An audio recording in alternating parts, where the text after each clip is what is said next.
TCI is brought to you by Malibu Moon, sire of Derby hopeful Magnum Moon, who looks to punch his ticket to Churchill Downs at this weekend's Arkansas Derby.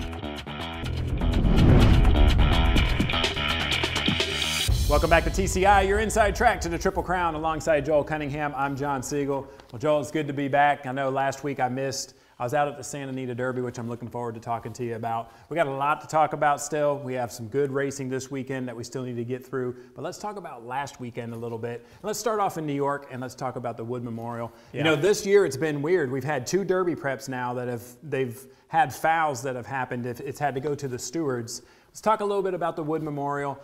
In my opinion, watching the race, I'm glad I'm not a steward because you're making a decision on who goes in the Derby and who doesn't. But I got to say, I thought Johnny V really did foul him. I was surprised they didn't take him down. Tell me, what did you think about the Wood Memorial? Well, as a guy that liked Vino Rosso and bet Vino Rosso and fully believed Vino Rosso proved he was the best horse in the race with the separation he put on Entice the last 16th of a mile, I was fine with the result. Having said that, out of fairness, I was surprised by the result because you saw the head on there. And look, I'm that sort of guy. I'm a foul's a foul kind of guy. You know, and look, I get it. It's subjective.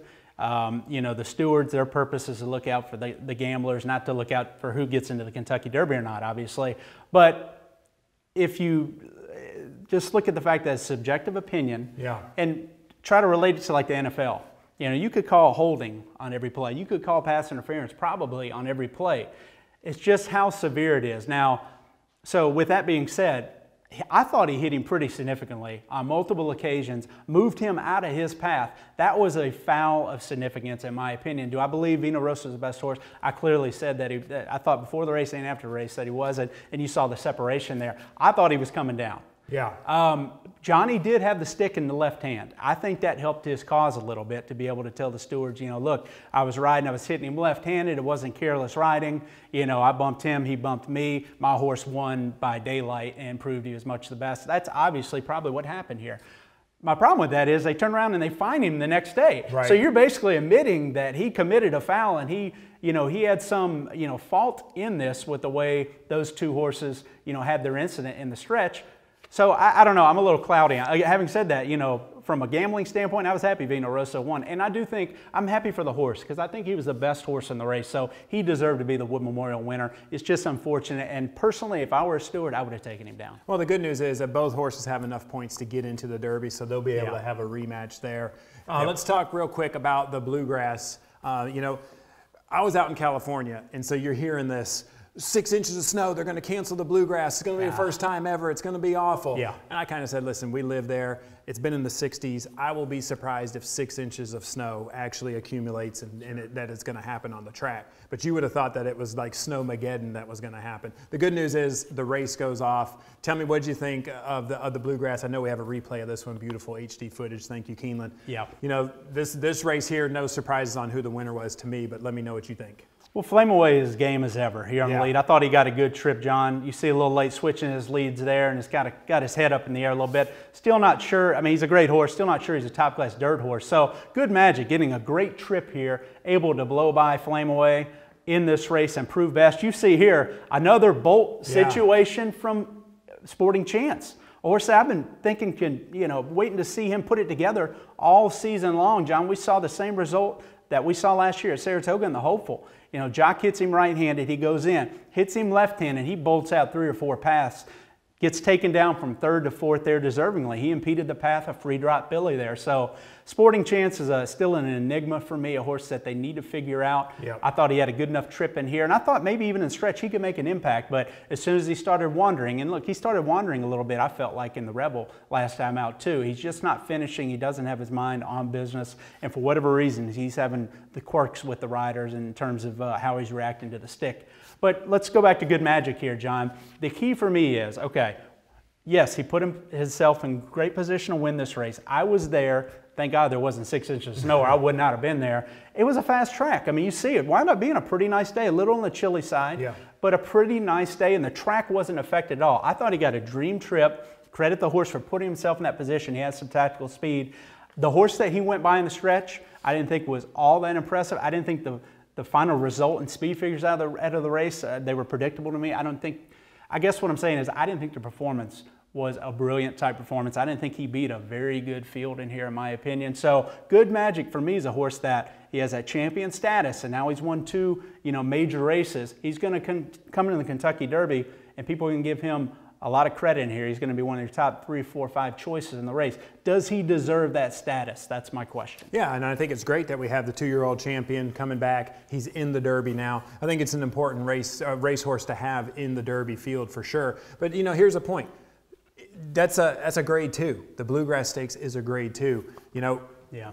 There's a grade 1 that's happening this weekend. You saw a major horse in Quip who decided to scratch out of the Bluegrass and to go into the Arkansas Derby. And it affected that race from a speed standpoint, no doubt. Yeah, definitely did. But that grade 1 is kind of what we're after. So we'll talk a little bit first about the Santa Anita Derby. I don't want to jump too far ahead, but let's go ahead and talk about the Santa Anita Derby. This was that rematch this was the race where we saw Bolt coming back after the McKenzie. It's funny that I think rematch because I think of Baffert with McKenzie and Bolt, but this is where we saw Justify, who is, the superstar 3-year-old that's now undefeated. It was interesting being out there. I'll let you take it from here. Well, look, Justify was able to dictate his trip here. You see Mike try to float Javier wide here. Javier dives to the inside. Horse grabbed a quarter. Probably that's where it happened. It's just my opinion. I mean, I thought that was a pretty jerky response in terms of jerking the horse inside and trying to finish up the rail. And look, he's game as can be. I mean, Bolt d'Oro, this horse really lengthens that beautiful stride out the final 16th. I thought he was gawking a little bit in parts of the race where, to me, I didn't really like what I saw there in terms of how he was responding to Mike, and I'm talking about Justify. But he had it his own way. And look, the fractions, I'm not going to make too much about the fractions. I think it was an honest pace because the track was very deep. So I'm not going to make too much of the fractions. But the bottom line is, you let a horse of his quality lope along on the lead. I don't care if he's going fast, moderate, slow. I don't care. That's not a stressful trip for a horse like Justify. He did gawk a little bit. Bob Baffert said that they're going to do some bit adjustments. They're going to try to get him, a little more focused and controlled. He's a big, strong colt. I think Mike had some problems in the race, controlling this colt, keeping his mind on focus. But he never was even headed until the top of the stretch when Mike floated him out. I don't know if he was trying to float Javier wide or get on the best part of a deep racetrack. This horse, to me, gawked again, from the quarter pole to about the 16th pole. But once he levels out that beautiful stride, he put away Bolt d'Oro. Some major separation. I mean, go watch the last 100, 150, 200 yards of that race. When he levels off, he's going away again and looks very powerful in doing so, John. So here's a colt that, again, on talent, it's really interesting. Everybody wants to talk about, where does talent and class, sort of separate itself? I mean, I really like Justify in the Santa Anita Derby. It was a short field. He figured to take a speed advantage over Bolt d'Oro, not really have to have a contentious type trip. And that proved to be true. In the Kentucky Derby now, in what's going to be his 4th lifetime start, he's got to go on the road. He's going to face a field of 20. He's going to face the 100-something thousand people roaring. He's going to face everything that comes with the Kentucky Derby atmosphere, including the likelihood that there's going to be significant pace pressure in here, and it's going to be a lot more stressful of a trip for him.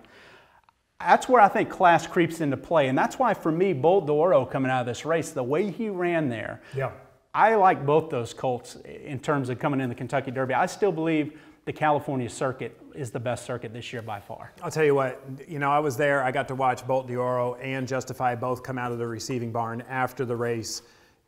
I agree with you about the class that I saw in Bolt d'Oro because there's Justify getting those fractions, and then he goes down into the rail, which was dead. The rail was dead. So now he's doing that. He didn't just let him just go away. He was finishing at the end of that race. And then to watch him back at the barn, he looked great, man. I'm telling you, he didn't have a hair turn. It wasn't like he was sucked up. He's just standing there like a statue. He looked great. And I talked to Mick about him. He said, this colt, I made a mistake going into the Breeders' Cup Juvenile, and I trained him a little too soft.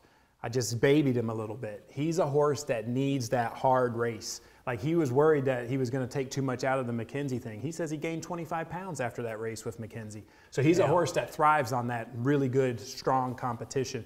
And he thinks he's set up for May 5th. Like, he really thinks third off the layoff. He thinks his colt's really going to show up. So for all those Bolt fans, Bolt really did look good coming out of the race. No, given that I didn't expect him to win this, and I had him #1 in the TCI top 10, I mean, that's how I feel too. And really the numbers justify that. When you look at his numbers, regardless of, which metric you're looking at, whether it's the Beyer system, I'm a Ragozin guy, even though I like the Beyers and some other, the Brisnet numbers.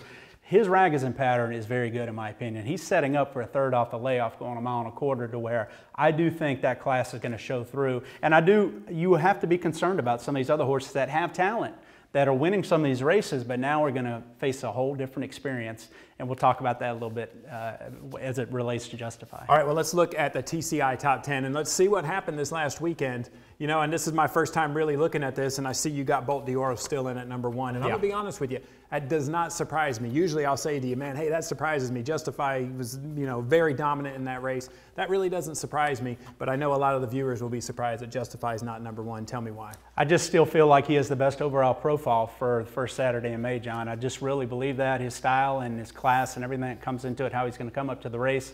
Now, I did move Justify up to number 2. So I have him 1-2 here, almost the Bolt McKenzie type pattern. That's how much I like the California horses. 1882. It's the name of a bourbon here in Lexington, but it's also the last time a horse that didn't run at 2 won the Kentucky Derby, and that was Apollo. So that's 136 years, John. I mean, 1882, to put that in context, that's when Thomas Edison, you know, opened the first electrical power plant in the United States. So that's how, and look, I'm a fan of history. There's no greater handicapping element than history, in my opinion, in terms of trying to figure out what's going to happen. Having said that, you go back and look at some of the horses that have tried to do it, and there's been a lot of them, but at least in my lifetime, I compare him to a horse like Curlin in terms of his talent. There's been a lot of them that have tried to do it. They just simply weren't very good horses. Right. I think style's a big thing. Curlin ran 3rd in the Derby, okay? He was one that got shuffled way back. His closing style did not fit that race. You know, when you're trying to pass the majority of a 20-horse field, you need a lot to go right for you. It didn't go right for Curlin. But let me tell you this about Curlin. 2 weeks later, he won the Preakness. Okay, so don't tell me because he didn't have 2-year-old foundation, or don't tell me he needed that Derby season and to 2 weeks later win the Preakness. He was right there within 2 weeks, and he proved best of a Derby winner street stand. So I look at Justify. The thing I like about him, I compare him more to Bodemeister, just from the standpoint that he has speed and he can make his own trip for Bob Baffert, like Bodemeister did. You know, if it wasn't for I'll have another horse that a lot of people think would have won the Triple Crown, this horse would have, or excuse me, Bodemeister would have been your Derby winner. We've talked about that. So I think when I look at Justify here, a horse with the speed to make his own trip, like American Pharaoh did, a high cruising speed, a strong colt that has a ton of quality, I give him the benefit of the doubt in terms of not being worried about that 136-year-old curse, because to me, he has the quality and he has the style and he has the proper connections in terms of Bob Baffert trying to get him to the winner's circle. He has all those things in his repertoire that most of these horses that have tried to do it in the last 136 years didn't have. Yeah, and he's just got that stride. I don't know how Bob picks these horses out, but I think about American Pharaoh and that stride. This horse has that same stride. I mean, it's just so fluid. And like you said, when he finally put his game face on and started reaching out, the stride is super impressive. I really do agree with you. Let's go back to the TCI top 10 here, and I'm going to talk about talent and class. So class and talent, we know he has some class to obviously handle everything he has. It's kind of set up for him really well, and we know he has a talent. Can he now take his game on the road, face the heat in the kitchen he's going to get in the Kentucky Derby and everything that comes with it, and overcome that lack of experience that he's given up? I mean, again, Mike had some problems controlling him a little bit. Maybe if he doesn't have such an advantageous setup in Santa Anita Derby, maybe that race gets to him a little bit, particularly if there's more speed in there. So I'm interested to see how Justify takes his game on the road, but I love him so much. I think you have to have him in the top 2 at this point, John. I don't care what history suggests. And Mendelssohn, the other top talent here, who has a ton of question marks himself. Yeah, he has 2-year-old foundation, but I actually think Justify is in better shape than Mendelssohn in terms of, I don't care if Justify didn't run it 2, he at least has a ton of experience in a dirt barn against top dirt colts this year. This horse ran away from a terrible field in his first start on dirt. Now he has to ship over the Kentucky Derby. We've never seen that pattern really work out. So I actually like Justify better than I do Mendelssohn in this type scenario, John, but he's a top 3 talent. I believe he belongs there. And you see good magic. Like I alluded to earlier, he won this weekend. Everybody was buzzing about he returned to the winner's circle and he's back to form. He drops for me because, again, being there, I just personally was not as impressed with that race. He's going to have to show me something coming in the Kentucky Derby. I just think that, again, I've had him top 2, 3 contender all year long. I even gave him a pass, you know, with Gulfstream, even though I was disappointed. to me, I just did not see him turn it up like I would have liked to have against that group in the Bluegrass. So he drops for me. And actually, John, it opens the door for my 5 and 6 who run this week, and we'll talk about it. They might as well be, tied for 5th. Yeah. I mean, I have them 5 and 6 because I don't do ties. But one of these two horses to me is going to emerge into that top 4 or 5, in my opinion. Could even go past Good Magic in here. And Vino Rosso moves up for me, a horse that I think is very live to be on the board in the Kentucky Derby. Entice ran a pretty good race, maybe actually even bounced a little bit. Audible moves up a spot, and I'm going to put Hofberg in there because I'm running out of horses. We'll see. We'll see what happens this weekend with my boy Jack. Yeah, and this definitely isn't the final, like you said. We got a lot to still talk about. One more thing before we talk about this weekend's races. Jockey switch on Bolt d'Oro. I kind of like it. And listen, we love Javier, but I kind of like seeing Victor get on to Bolt d'Oro in the Kentucky Derby. What's your thoughts? I have not been real comfortable with either one of Javier's rides. He looks like he's panicked twice on Bolt, and he's a great rider. Don't get me wrong, but shipping out there to ride the California tracks he's not used to, and being in a situation to where he's had 2 Baffert horses in front of him, I've not liked some of the decisions he made. Now, he got away with one in San Felipe, in my opinion, because McKenzie came and bored out into him, and so it worked out for him there. This time, I didn't like the way he darted to the inside there. That's probably where the horse may have grabbed a quarter, and it's all speculation by me. Right. But so whether it was a mutual decision, whether or not Javier wanted to ride for Todd and Windstar, and maybe there was some gamesmanship there too. Maybe Windstar wanted, Javier on Audible, because if you're looking at Justify, and who's the biggest competition? Bolt d'Oro. You can maybe use some leverage there to try to get Javier back on Audible on their horses. Obviously, it's a power barn.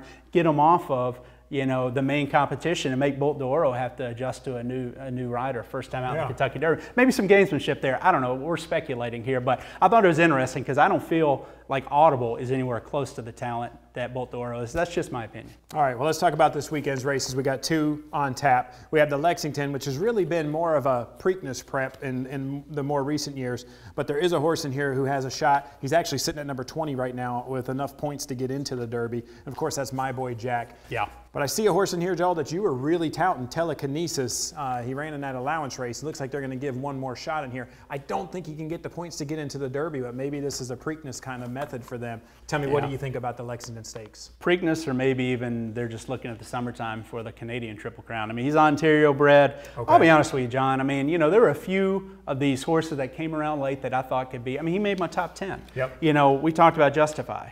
We talked about Telekinesis, and Tenfold's another horse that's going to run in the Arkansas Derby we'll talk about a little bit. Those are horses that had major pedigrees and passed the eyeball test in terms of how they broke their maiden and how they may project onto the Triple Crown even though they're behind in experience. Telekinesis was disappointing for me. He had it, I felt like, his own way. Last time out, I know he's facing older horses, but still wasn't a great group, John.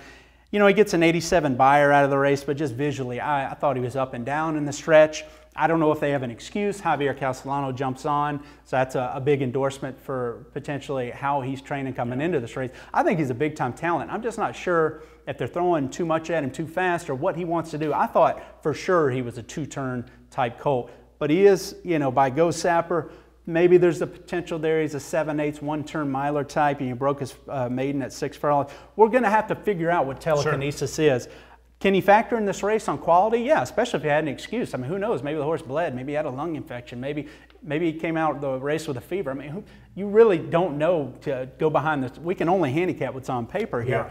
Telekinesis is, to me, I didn't like that race enough to where it's hard for me to like him back in here, even though he's a horse with a ton of quality. A lot of speed drawn inside. Bad, let's see, Louisiana Bred's going to go to the lead. 7 Trumpets has always had speed, comes off a 46 flat work. I wouldn't be surprised they put him into the race in here, John. You got Gray Vitos, who I think is probably more of a middle distance horse. I'm not so sure Gray Vitos wants to be a real classic 2-turn type horse, especially coming off the bench in here. I think he's vulnerable.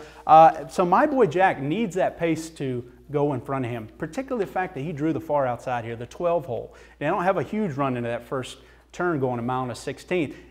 Kent DeSormo's really going to have to try to tuck him in to save all the ground that he can possibly save so his trip isn't too wide, and he's going to need the speed to back up for this horse to put in his run to be able to get up in time. Maybe they try to slip up the rail again if that opens up. We'll have to see what happens with my boy Jack. I think he's probably the best horse in the race in terms of informed 2-turn horses, but I'm concerned about that 12 hole. However, can he clunk up and get a piece to be able to assure himself a spot in the Kentucky Derby?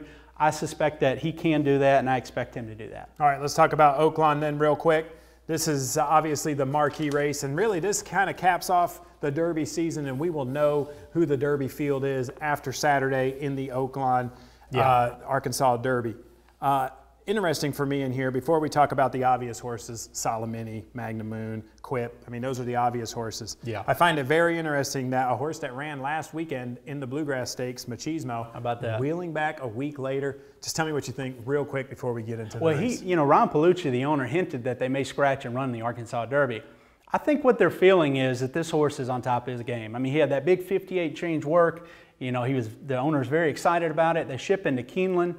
And I think they wanted him more engaged in the race early. He got shuffled way back and out of it. I'm not so sure that's what he wants to do. I think his speed is actually an asset. Mm-hmm. They weren't able to use his speed in what was a pretty moderate pace Bluegrass Stakes. So it rendered him, you know, I think they feel like he didn't even get to run his race. He went around and just kind of galloped around the track. So they feel like maybe putting him on the road now off a week layoff, maybe they feel like it didn't take much out of him. And I think you're going to see, particularly drawn on the inside in the 2-hole, I think you're going to see them use his speed. Go back and look at his Saratoga form last summer. This horse has some speed. If they want to use it early, I think the fact he drew the 2 in here in a 12-horse field, they're going to push him out of there, John. They're going to try to go to the lead or at least show a ton of speed in here. Plainsman went to the lead last time out in the key allowance race. He has speed. We know Quip has some major tactical speed in here, probably wants a stalking type trip. And even Solomini and Magnum Moon, I think very interesting, the fact that they drew next to each other in the 5 or 6 hole, because I think both of them want to do about the same thing. Magnum Moon, big, strong, long striding colt, but he has some tactical speed to be able to, you know, put his rider into an advantageous position. And Solomini, a horse that, again, I've not seen him train great this year, but he's never been reportedly a good workhorse. The thing I like about his makeup, Solomini, he's by Curlin. We're seeing these Curlins come around now, going a mile and 1/8, right? The thing I like about him is he has that 2-year-old class and foundation, John. I did not particularly like his last race, even though he just ran okay in the Rebel Stakes.